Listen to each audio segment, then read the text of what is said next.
From Pacifica, this is Democracy Now! Broadcasting from Philadelphia. Well, right now I'm joined in our Firehouse studio by John Sifton, New York-based private investigator and attorney, executive director of One World Research, which carries out research for law firms and human rights groups. He was formerly at Human Rights Watch as the Asia Division researcher, then senior researcher on terrorism and counterterrorism.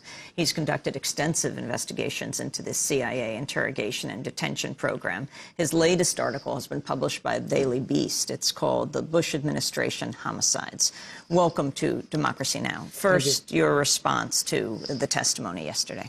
Well, I think it raised a lot of interesting questions about the effectiveness of torture, but those are the wrong debates to be having right now. The reason I wrote about Bush administration homicides, which is not something I've worked on for a while, a lot of this was uncovered by Human Rights Watch and Human Rights First and the ACLU all the way back in 2003, 2004, 2005. We knew that up to 100 detainees had died in U.S. custody in Iraq and Afghanistan, and we had published this information previously. But I brought it up again because I feel like the debate right now about torture is missing the point.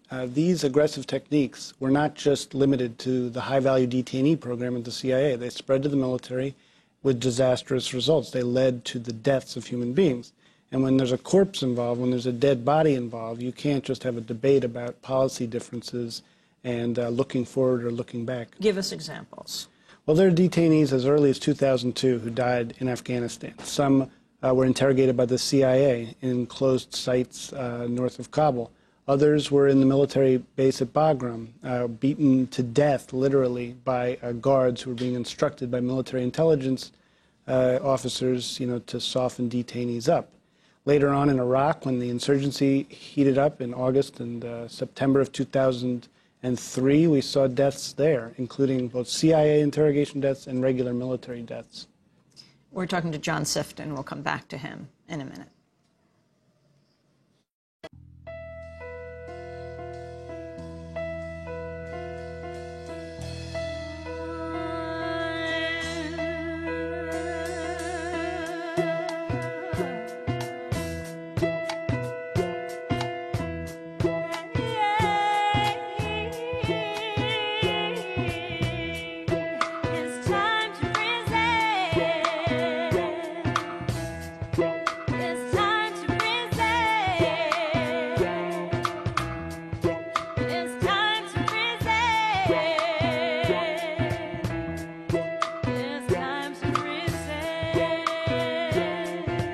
Resistance is something we teach infants. Must leave imprints of the militant in each and every sentence. Our words are relentless because our people are defenseless, so we extend this, hoping we all comprehend this. Resistance is something we teach infants. Must leave imprints of the militant in each and every sentence. Our words are relentless because our people are defenseless, so we extend this, hoping we all comprehend this. It is written an explicit vision of vocal precision with vibrant flavor concocted in grandma's kitchen. Welfare Poets Resistance here on Democracy Now!, democracynow.org, The War and Peace Report. I'm Amy Goodman. Our guest is John Sifton, private investigator and attorney based here in New York. His latest piece is in the Daily Beast. It's called The Bush Administration Homicides. Keep going with these examples. And then I want to ask you, well, you're talking murder then, and how should it be prosecuted? Well, you have, to start, approximately 100 deaths. The Army Criminal Investigation Command has already determined that a large number of those were homicides, which just means that the death wasn't the result of natural causes. Then you have to determine whether those homicides were murder. And the review by Human Rights First, which took place several years ago, showed that in many cases there was good evidence to show that murder had taken place, murder by torture. And yet the military, again and again, has closed these investigations. They've just sort of petered out. But there's a huge amount of documents, tens of thousands of documents, and some of the photographs that are at issue now with the Obama administration releasing photographs are photographs that are evidentiary photographs in those investigations. Wait, let's talk about that, because this is very significant. It's only been framed as, well, this could incite people. Explain the turnaround, if you can, or what the significance of it is by Obama saying he'd release the photographs because he cared about transparency, and now he's saying he's going to hold on to it. This is after visits, reportedly, from General Odierno and now the fired General McKiernan. Well, the photographs are obviously very important, but they're just one side of the coin. There are large amounts of CIA internal documents from the Inspector General's report, that the CIA prepared about detainee abuse. There's a lot of stuff there, a lot of material that Obama can consider releasing. The photographs obviously are very important. It's good that we're paying attention to them, but the real evidence that shows the way these techniques spread and the involvement of senior Bush administration officials, that's not photographs. Those are memos. Those are CIA cables from black sites to Langley, notes from meetings between Langley and the White House, things like that. You've requested information. Well, the thing about the Freedom of Information Act is that you can't get operational cables. You can only get things like memos. But an investigation, a criminal investigation, or a Senate or congressional investigation, you could get some of those cables. And those are very important documents. These are operational cables showing the interrogations, methodologies, what was approved, who knew about them, showing the notes of meetings in the White House between the principals group, people like Condoleezza Rice, John Ashcroft, Donald Rumsfeld. These are important documents. I mean, the photographs are important because they show viscerally what happened. But the memos show who ordered what happened to happen. Talk about Abu Malik Kanami. This is one detainee in Iraq who was an older gentleman who was interrogated using the stress techniques that have become all too common in military prisons at the time, forced exercises, running around, holding your arms out. Try it sometimes to hold your arms out for as long as you can. You can't do it for more than a few minutes. These are the kinds of things Iraqi detainees were routinely asked to do.